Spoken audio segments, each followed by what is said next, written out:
তখন তাদের মতো করে নিজস্ব আঙ্গিকে একটা ডেভেলপমেন্ট করলো, বললো উন্নয়নের মহাসড়কে জনগণকে উঠাই দিবে।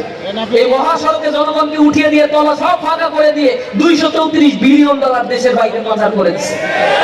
যে টাকাগুলো এই দেশের মধ্যে থাকতে 7 বছরের ডেভেলপমেন্ট বাজেট বাংলাদেশে করা সম্ভব ছিল। এদেশে 30 লক্ষ মানুষ যে বেকার রয়েছে, এই বেকারদের কর্মসংস্থানের সুযোগ করার সুযোগ ছিল, তাদের দক্ষ করে বিদেশে পাঠিয়ে আরো রেমিটেন্সের পরিমাণ বিলিয়ন বিলিয়ন ডলার বাড়ানোর সুযোগটা ছিল, কিন্তু সেটা করে নাই। যুবকরা যত শিক্ষিত হবে, তত এম্পাওয়ার্ড হবে, সোসাইটি যত বেশি সাস্টেনেবল ডেভেলপমেন্ট হবে, তত নেতাদের পিছনে লোক যে ঘুরবে না, এই জিনিসটা তখন তারা বুঝতে পেরেছিল হারে হারে। তারা ডেভেলপমেন্ট করেছে এক্সপ্রেসওয়ে, টানেল, বঙ্গবন্ধু সেতু, এই সব করে করে এরপরে জনগণকে বুঝাইছে আমরা তো অনেক কিছু করছি, বিশাল ডেভেলপমেন্ট করে ফেলছি। ওদিকে সম্পদের পাহাড় এমন কুক্ষিগত করা হয়েছে, 5% মানুষের কাছে 95% সম্পদ সব জিম্মি হয়ে গেছে। বাকি 95% মানুষ 5% সম্পদ ভোগ করছে। ইনকাম ডিসপারশন মাথাচুম্বী, আকাশচুম্বী করা হয়েছে সেখানে। একজন মানুষের ইনকাম 2000, একজন মানুষের ইনকাম হচ্ছে 5 লাখ। 2 দিয়ে ভাগ করে দিয়ে মাথা পিছু আয় কাউন্ট করে জনগণকে বুঝাইছে জিডিপি গ্রোথ বেড়েছে, গিরি কোএফিসিয়েন্ট ঠিক আছে, আমাদের ডেভেলপমেন্ট হচ্ছে, সিঙ্গাপুর বানিয়ে ফেলছি আমরা।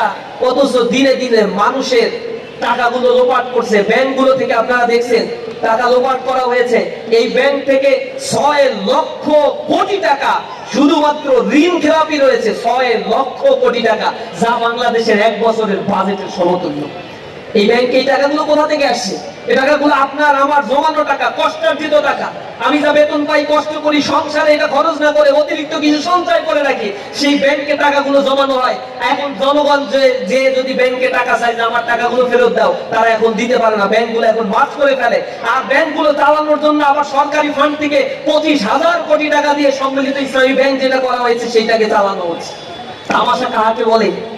এই 25,000 কোটি টাকা কোথায় পাইলো? এই 25,000 কোটি টাকা আসছে আপনি আমি যে ট্যাক্স দেই, ইনডিরেক্ট ট্যাক্সের টাকা, এই পাঞ্জাবি কিনে, এই টুপি কিনে পরিয়ে ওইটার 15% ট্যাক্স দিতে হয়। এই ট্যাক্সের টাকা সরকারের ফান্ডে জমা হয়, সেখান থেকে এই ব্যাংকে আবার দিয়ে ঠান্ডা করে ব্যাংক চালায়। আপনার টাকা এখান থেকে নিয়ে ওইখানে দেয়, আবার ব্যাংকে আপনি জমা দেন, ওইখান থেকে লোপাট করে নিয়ে ঋণ খেলাপিরা বিদেশে টাকা পাচার করে। এই ঋণ খেলাপিদেরকে আবার একটা দল মনোনয়ন দিয়েছে।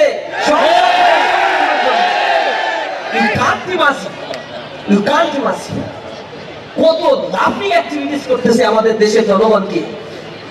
26,000 কোটি টাকা, 26,000 কোটি টাকা ঋণ খেলাপির দায়ে অভিযুক্ত মানুষদেরকে আবার সংসদ সদস্য বানাবে। এরা যখন সংসদ সদস্য হবে, তারা আবার এই ব্যাংকগুলো লোপাট করবে না? জাতি কি মুক্তি পাইল? এত রক্তে তাহলে পরিণতিটা কোথায় চলে যাচ্ছে? জিম্মি হয়ে গেছে একটা বিচার সার্কেলের কাছে, দুষ্ট চক্রের কাছে। রক্ত দেয় কারা আর বেনিফিশিয়ারি হয় কারা? এখন আর সেই তামাশা চলবে না।